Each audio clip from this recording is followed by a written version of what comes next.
Hi, my name is Avi, and today I wanted to bring you a chapter from my book, and I want to focus specifically on feelings and emotions. And why is there a need to know the difference? The difference is so important to our life because often we use the word feelings and emotions the same way, and we don't notice that actually emotions have a function and feelings have a function. And once we deeply understand the function of each feelings and emotion, we can actually negotiate life better. We take a stand on the quality of our life and we make our life much more easy or much more free because we can understand and navigate the emotional maps and the feelings. So to put it in simple terms, what are emotions? If you look at any emotion, if it's fear, happiness, sadness, anger, all emotions, all the spectrum of emotions, you will see that every emotion has thoughts in it. Thoughts, mind activity. If you are afraid about something, there's a lot of thoughts about it. And then you don't want to do it. And then if I give you some more thoughts, you may not be afraid anymore. I would say to you, you know what, that place is actually safe. You can go and maybe you're not afraid anymore. So you can see that every emotion is transcended with more thoughts. There's more thoughts coming, and then you can transcend the emotion. So every emotion has thoughts in it. If you are angry about something, there's a lot of emotions, a lot of thoughts, sometimes overthinking about it. And then you want to lash out at people. You want to shout, you want to do, I mean, you don't want to do it, but it happens from the thoughts that come up as a wave, as a surge of energy. And then you are angry. And of course, every anger has fear in it, but this is a topic for another time. So every emotion has thoughts in it. And so what's the function of these emotions? Functions of these emotions, which come from the mind, really is designed to keep us alive and safe. So all emotion, the spectrum of emotion, is really designed to keep us alive and safe, to keep us in our place. And therefore, it does not care how we feel. It could not care how we feel because then it would not be able to perform its function. So it does not care how you feel. And often it lies to you. It lies to you because it does not want you to look into reality clearly. It wants you to sometimes not be in awareness. It wants to control you rather than you controlling what's happening. So you can understand when you're emotional, you don't have a clear picture on what's happening. The next day, maybe you'll wake up and say, why did I say those things? Or why did I thought so? And you have a different clarity on the situation.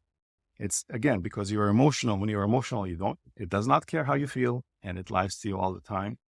I mean, you're doing it yourself, of course, but it takes over you. And when you become the emotion, you don't see beyond the emotion. So when you're angry, you become the emotion, you embody it and you become the emotion rather than coming back to the self and recognizing that you don't need to be angry. What are feelings? If you look at any feelings, it has no thoughts in it. So love, you can never think yourself into loving someone. Grief, you can never say I'm an intellect, so I don't have to feel low when someone dies in my family. It doesn't work this way, right? You feel it and it has no mind. Intuition has no thoughts in it. Where does it come from? Inspiration has no thoughts in it. How do you get inspired? There's no thoughts in it. It's a wave of motion, wave of energy that you feel like you need to follow, right? We can say it's following the heart. And following the heart is key here because I believe that the difference between feelings and emotions is exactly that. It's the emotions is the mind and the feelings is the heart. And once we understand that the heart is actually more accurate to what we need to follow in our life, and the emotions are designed to keep us protected, then we can know how to negotiate them. So, for example, you have an idea to travel the world, to write a book, to do something, but the mind kicks in and says, no, don't do that. It's a dangerous place. Don't go there. You don't know anything about that. You don't have resources. You don't have the money. You don't have the time. Excuses, mind, and it prevents you from doing what you need to do. And of course, there are no regrets if you follow the heart. If you follow the heart, the feeling, you will never have a regret because no one says, I followed my heart and I deeply regret it. It doesn't even sound like a logical argument or statement. no one does that, but you will always say, I regret following the mind. And I should have known better. So then you ask yourself, who is that I that should have known better? I believe that's the difference between the mind and the heart. It's that the I knew, the heart knew, but the mind took over and made you not do that or do that anyway. So if you have a list of arguments, for example, when I wanted to write this book, the heart wanted me to do it. I felt like there's a deep calling for me to do it, but the mind said to me, you don't have time for this. And and it's going to take too long to do it. And who's going to read your book? All these excuses came to my mind, but I know now to quiet my mind, not to believe everything the mind is telling us. This is the mindfulness practice. And once you really recognize that the heart knows best, then there's no any other choices. You just need to follow the heart because it really knows where you need to go. So when people say, I feel lost in life, I don't know what's happening in my life, I feel lost, I believe it's this negotiation between the feelings and emotion. It's always this, when you're lost, it's because there's a friction between what you want to what the mind wants. And to me, if there's a list of things that tells you not to do it, but still you want it, to me, it's always go with it. Go with what you want rather than because, even if you have that list, you have all the cons and still you want to follow it. Still somehow deeply inside you, there's a reason why you want to do it. And I believe this is the message and the messenger from the universe that tells you, follow this. You will never regret it. This is a lesson for you. This is something you need to do in your life. And this is your life. This is to fulfill your life's mission. So the feelings are designed to fulfill our life's mission, and the emotions are designed to regulate us, keeping the organism, keeping the human alive and safe.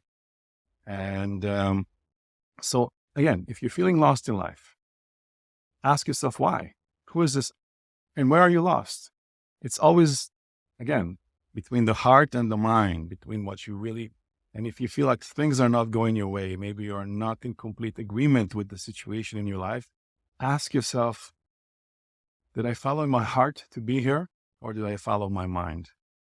And often the answer would be that you followed your mind. And that's why you're not in complete content of the situation. You're not happy. And this is very important, very crucial to the quality of our life. We take a stand on the quality of our life by understanding that each emotion, each feeling has a function. One is coming from the universe and one is coming from the self. And if you're here listening to this video, I am sure there's a reason for that as well. So if you have questions, this is the first video that I'm recording following my book. And if you want to ask me questions, please write them below or send me a message or, read the book. And please follow me for more videos because I'm going to make more videos on these topics, very important topics that I'm living my life through. And perhaps it help make your life a little bit better. So thank you for listening.